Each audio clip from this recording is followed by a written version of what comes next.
The ones manufactured in Nigeria are more high quality than those imported from Asian countries. You know, Nigerians, you guys like something cheap, not minding the quality. Those produced in Nigeria are more quality than those produced in Asian countries. Standard organization is there. They always come to check our quality and make sure that we don't compromise, and we don't compromise. Those ones imported from Asian countries are much compromised. Go and check their quality and check our quality. But people say that even when you talk about the regulators, people who look at the quality of these products that are made in Nigeria, that there's compromise. You know, people settle each other, and so they allow things that are not supposed to be in the market to get into the market. I can tell you wholeheartedly that Nigerian manufactured goods are better than imported ones. There are regulatory bodies. They always come to check and make sure that we comply. And we do comply. We have an association which helps the standard organization to make sure that those manufacturing are not compromising on their quality. In spite of the efforts to ensure and assure Nigerians of high-quality products, Mr. Ozu observes that patronage could be better. For you to have been sustained in Nigeria for 10 years, it means Nigerians are buying your products. Yes, Nigerians are buying. They are buying. They are really buying. But some of them still think Nigerian-made products are more expensive. They go for the imported ones. And those imported ones are the ones disappointing them. So we need government's encouragement to tell Nigerians that patronizing the made in Nigeria is the ultimate. And this is just one of the many areas which they want government intervention. I can tell you the government are paying lip service on that. They are not doing much to protect the manufacturers in Nigeria. Rather than they're encouraging foreigners to bring in manufactured goods from overseas, which is not good to this country. You can see that the only way government can provide employment is through the manufacturers. The major issue in this country is the porous borders. We have too many openings through which goods come into the country. It is just advising or urging the immigration to take more proactive measures in curtailing the entries of these smugglers and the entries of unknown goods by the country. If you look recently in this house, we have done the influx of substandard goods into the country. And when we moved around, we discovered a lot of substandard goods. Most of these substandard goods come in through smuggling.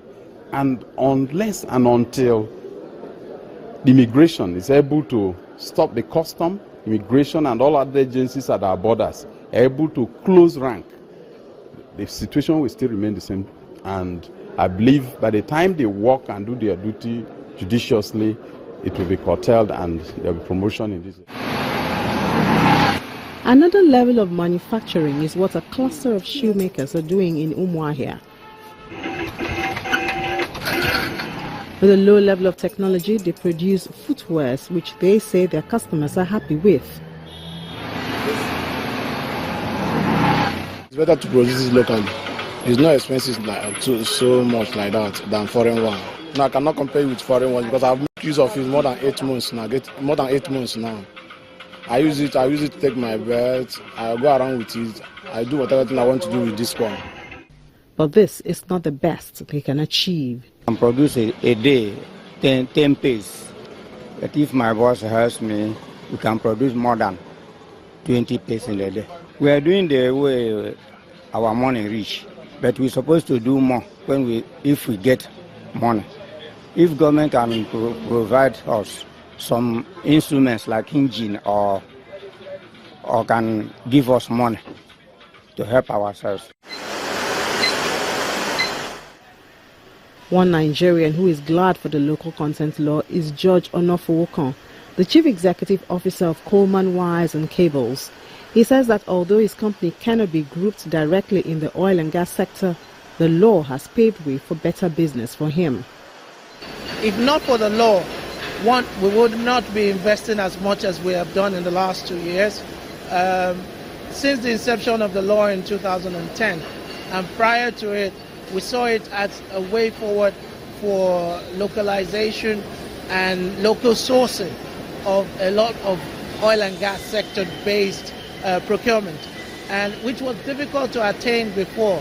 But because of the actual oil and gas law, we now have a situation where we can now produce both the high voltage, because we can supply the oil and gas local content under the local content law.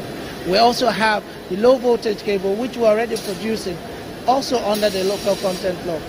And I'll say the major advantage to us, as yes, it's taken us 2-3 years to get to where we are today, but we are now being encouraged by the actual businesses we're seeing from the local content. And now we are participating in some of the oil and gas projects. We have supplied some of the oil and gas projects. And you find that most of these IOCs or projects before that would not look inward are now looking inward in the last 2 years because of that local content law. And we are beneficiaries of it.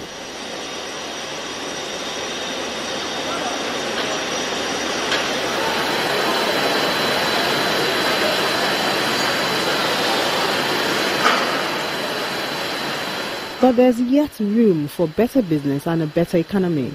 We are enjoying the best in the Nigerian business yet, because our capacity is not still fully utilized. If we look at it today, we would say yes, we are the largest, but we're not even using 50% of our install capacity yet for the country, because the local content law, as good as it is still not encompassing every industry or every sector. The power sector, the transmission sector, the industrial sector, even government-driven sectors is not there. It's circled around oil and gas. It is good for it to be in oil and gas, but it now needs to be moved into other areas and other sectors of the economy to actually see benefit not only for companies like Coleman, but everybody else.